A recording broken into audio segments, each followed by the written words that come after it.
Welcome back, everybody. Today's deep dive is going to be pretty interesting. Ah. We're looking at an article by Balazs Vendler. Oh, yeah, I know Vendler. So he's this entrepreneur guy, right? Yeah. Pretty successful. Yeah, I had a company for years, built it up from nothing, sold it for, I don't even know. Big bucks. Yeah.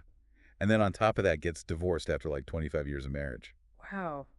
What a time for some soul searching. Right. So that's kind of what this article is. He's looking back on all his choices and this whole thing about wanting to fit in, but it's so wanting to be different. Yeah. I mean, doesn't every entrepreneur kind of feel that? Totally. And I think a lot of our listeners will relate too. So Vendler just comes right out and asks this question. Do we as humans really want to belong? Or do we actually want to stand out? It's funny, though, isn't it? Because, like, to stand out, you need some kind of standard, right? You got to belong to something to know what's different. He calls it a paradox. Like normality is boring, but how can you rebel if there's nothing to rebel against? What do you think, listener? Where do you fall on all this? I think Vendler is really spot on when he talks about belonging being like this basic human need. We want security. We want to feel good about ourselves. And there's tons of research backing that up. Like, didn't it do that experiment where people would say the wrong answer just because everyone else was doing it? The Ash conformity experiment. Classic example of social pressure.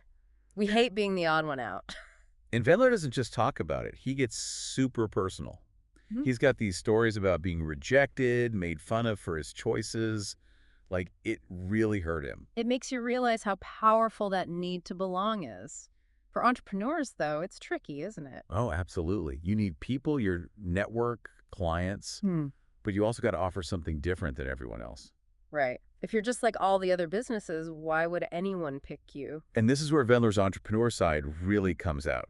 He loves being different, challenging the way things are done, finding those weird opportunities no one else sees. That makes sense. I mean, risk-taking is kind of in their DNA, right? Most entrepreneurs I know are like that. Totally. He even says wanting to be seen, noticed, is totally natural. It's why we pick certain clothes, buy certain things. Even the work we do is like a signal. Signaling, like a peacock's feathers. It's all about communicating who you are without saying it directly. Exactly. And Vendler says this is tied to our sense of worth.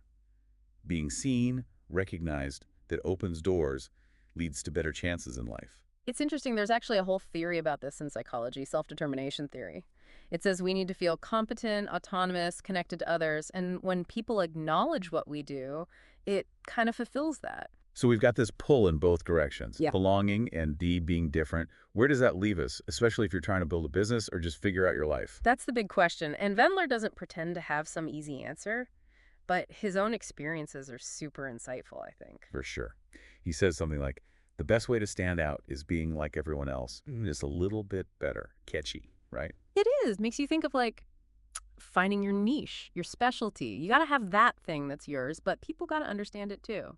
Otherwise, you're just too weird, too far out there. Yeah. And Vendler is brutally honest Yeah. about that. He says if different people don't get it, you're just a fool. He even asks, would you stick with your idea if everyone thought you were crazy? Makes you think. And even if you do succeed, he says there's this bitterness. People are like, oh, it was easy for you, totally missing all the hard work and risk. Classic survivor bias. We only see the wins, not the million failures it took to get there. Easy to judge from the outside. Probably. So what's the takeaway? I think Vendler wants us to really examine why we do what we do. Why do we want to belong? Why do we want to stand out? Not easy questions. No, they're not. He's really pushing us to go beyond the surface, to figure out what truly motivates us as individuals. And he's using his own life to show us how messy and complicated it can be. And how honest he is about it. It makes it all the more relatable, you know? And like he's right there figuring it out with us. Exactly. He's not some guru on a mountaintop. He's in the trenches wrestling with these same dilemmas. And that's what makes his insights so valuable, I think. It really is. And he goes even deeper into it, looking at like his whole entrepreneur journey. You know, how he was always drawn to those kind of crazy business ideas, the ones most people would be like, too risky? Nope. Not Vendler, though. Right. Right. It wasn't even just about the business itself. What do you mean? It was about proving people wrong. You know, saying the things no one else would, shaking things up. Kind of like the thumbing his nose at the establishment a little bit. Maybe. But he actually questions it, too. Like, WH, why this need to be different? Is it ego or something deeper? Yeah, he asks, what does it give me? Where does this urge come from? It's like he's trying to psychoanalyze himself, you know? Totally. And he's comparing it to that need to belong, which he gets. That's comfort, security. But what about standing OT? He's wrestling with it, for sure. On one hand, he talks about wanting to show himself, to be recognized for what he's done, which makes sense, right? Yeah, especially as an entrepreneur. Success is kind of measured by what people see, the results. And then he brings up all those things we use to signal our identity.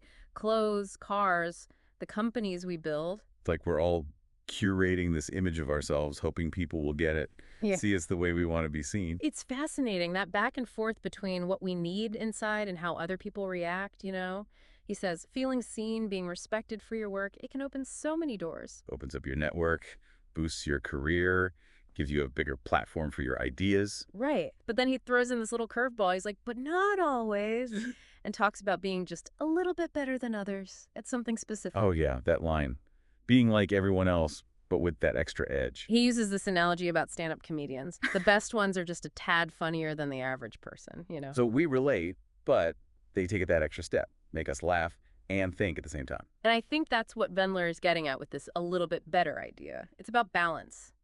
Being relatable, but also remarkable. And that applies to way more than just work, right? It's our personalities, our hobbies, everything. Absolutely. It's about finding those things that make you you and letting them shine. But he's not naive about it either. He knows being different can be tough. Oh, for sure. He's like, it can be lonely, you'll get criticized, especially if you're really pushing the boundaries. He even asks flat out, will you stick with your idea then? When everyone thinks you're nuts. Takes guts, that's for sure. And he's got this point about how history remembers the winners. If you succeed, you're a genius.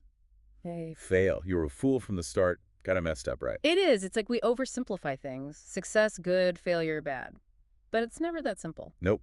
And Vendler gets real about how much it stings when you do succeed. And Yeah. people are like, oh, it must have been easy for you. Yeah, there's this real bitterness there. Like they have no clue what it actually took. Totally. Must be kind of lonely at the top sometimes, even when you achieve those big goals.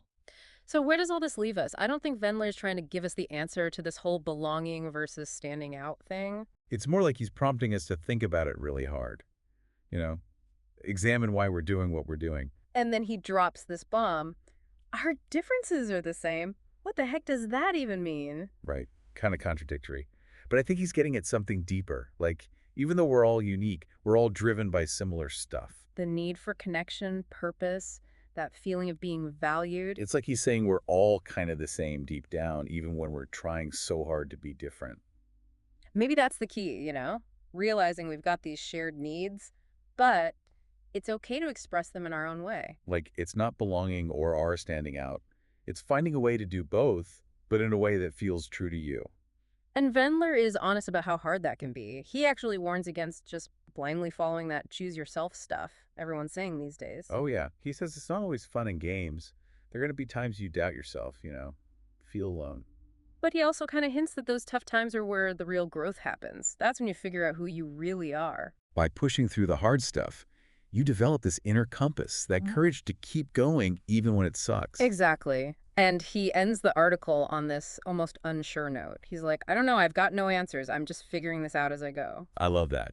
This guy has built businesses, made tons of money, and he's still admitting he doesn't have it all figured out. Exactly. It's refreshing, right? He could have written some cheesy self-help stuff, but instead, he's keeping it real. Makes it way more relatable. It's like he's on this journey of self-discovery right alongside us. Totally. And that's why I think this article is so powerful.